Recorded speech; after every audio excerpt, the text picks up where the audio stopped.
Hello everyone. ನಾನು ಇವತ್ತು ನಿಮಗೆ ಇನಿಷಿಯಲ್ ಸ್ಟಾಕ್ ಎಂಟ್ರಿನ ಹೇಳ್ತಾ ಇದ್ದೀನಿ. ಇನಿಷಿಯಲ್ ಸ್ಟಾಕ್ ಎಂಟ್ರಿ ಅಂದರೆ ನೀವು ಸಾಫ್ಟ್ವೇರ್ ಇನ್ಸ್ಟಾಲೇಷನ್ ಮಾಡಿಸ್ಕೊಳೋಕ್ಕಿಂತ ಮೊದಲೇ ನಿಮ್ಮ ಹತ್ರ ಕೆಲವೊಂದಿಷ್ಟು ಸ್ಟಾಕ್ ಎಲ್ಲ ಇರುತ್ತೆ. ಅದನ್ನು ನೀವು ಯಾವ ಸಪ್ಲೈಯರ್ ಹತ್ರ ತೊಗೊಂಡಿದ್ದೀರಾ, ಯಾವಾಗ ತೊಗೊಂಡಿದ್ದೀರಾ, ಏನು ಬಿಲ್ ಏನೂ ಇರೋದಿಲ್ಲ, ಅದ್ರದ್ದು ಡೀಟೇಲ್ಸ್ ಎಲ್ಲ ಏನೂ ಗೊತ್ತಿರೋದಿಲ್ಲ. ಆ ಒಂದು ಸ್ಟಾಕ್ನ ನೀವು ಈಗ ಸಾಫ್ಟ್ವೇರಲ್ಲಿ ಫೀಡ್ ಮಾಡಬೇಕು ಅಂದರೆ ಇನಿಷಿಯಲ್ ಸ್ಟಾಕ್ ಎಂಟ್ರಿ ಮೂಲಕ ನೀವು ಸಾಫ್ಟ್ವೇರ್ಗೆ ಫೀಡ್ ಮಾಡಬೇಕಾಗತ್ತೆ. ಆ ಒಂದು ಫೀಡ್ ಮಾಡುವಂಥ ಮೆಥಡ್ ಏನು ಅಂದರೆ ಇನ್ವೆಂಟರಿನಲ್ಲಿ ಇನಿಷಿಯಲ್ ಸ್ಟಾಕ್ ಎಂಟ್ರಿ ಅಂತ ಕಾಣುತ್ತೆ, ಇಲ್ಲಿ ಕ್ಲಿಕ್ ಮಾಡಬೇಕು. ಅದಾದಮೇಲೆ ಇಲ್ಲಿ ಕಾಣಿಸುತ್ತೆ ನಿಮಗೆ. ಈಗ ನಿಮ್ಮ ಹತ್ರ ಯಾವ ಪ್ರಾಡಕ್ಟ್ ಇದೆ, ಆ ಪ್ರಾಡಕ್ಟಿಂದು ಯಾವ ಮೆಟಲ್ ಪ್ರಾಡಕ್ಟ್, ಅದು ಯಾವ ಕೆಟಗರಿ, ಆ ಪ್ರಾಡಕ್ಟ್ ಏನು, ಅದು ಸೇಮ್ ವೇಟೇಜಿಂದು ಪ್ರಾಡಕ್ಟ್ ಎಷ್ಟಿದೆ, ಗ್ರೋಸ್ ವೇಟ್ ಏನು, ಅದೇ ಥರ ಸ್ಟೋನ್ ವೇಟ್ ಏನು, ಸ್ಟೋನ್ ಪ್ರೈಸ್,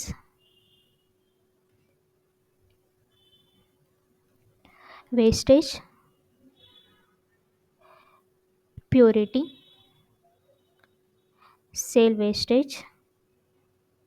ಈ ವೇಸ್ಟೇಜ್ ಬಂದ್ಬಿಟ್ಟು ನೀವು ಸಪ್ಲೈಯರ್ ಹತ್ರ ಎಷ್ಟು ವೇಸ್ಟೇಜ್ ಹಂಗೆ ತೊಗೊಂಡಿದ್ದೀರಾ ಅಂತ, ಇದನ್ನು ನೀವು ಕಸ್ಟಮರ್ಗೆ ಎಷ್ಟೇ ಕೊಡ್ತೀರಾ ಅನ್ನೋದು ಸೇಲ್ ವೇಸ್ಟೇಜ್.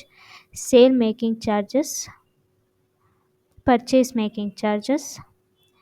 ಆ ಪ್ರಾಡಕ್ಟಿಂದು ಇಮೇಜ್ ಏನಾದರೂ ಇದ್ದರೆ ಚೂಸ್ ಫೈಲ್ ಮೇಲೆ ಕ್ಲಿಕ್ ಮಾಡಿ ಆ ಫೈಲ್ನ ಚೂಸ್ ಮಾಡಿ ಆ್ಯಡ್ ಪ್ರಾಡಕ್ಟ್ ಅಂತ ಕೊಟ್ಟರೆ ಈ ಒಂದು ಪ್ರಾಡಕ್ಟ್ ಏನಿದೆ ಅದು ಆ್ಯಡ್ ಆಗುತ್ತೆ. ಆ್ಯಂಡ್ ಇದಕ್ಕೆ ನೀವು ಬಾರ್ಕೋಡ್ ಸಹ ಪ್ರಿಂಟ್ ಮಾಡ್ಕೋಬೋದು. ಇನ್ನೊಂದು ಏನಂದರೆ ಇಲ್ಲಿ ಅನ್ಟ್ಯಾಗ್ಡ್ ಐಟಮ್ ಅಂತ ಇದೆ. ಈಗ ಕೆಲವೊಂದಿಷ್ಟು ನಿಮ್ಮ ಹತ್ರ ಗೋಲ್ಡ್ ಪ್ರಾಡಕ್ಟ್ಸ್ ಏನಿರುತ್ತೆ ಅದಕ್ಕೆ ನೀವು ಟ್ಯಾಗ್ ಹಾಕೋಕ್ಕಾಗಲ್ಲ, ಏಕೆ ಅಂದರೆ ಅದು ತುಂಬ ಚಿಕ್ಕ ಚಿಕ್ಕ ಪ್ರಾಡಕ್ಟ್ ಆಗಿರುತ್ತೆ.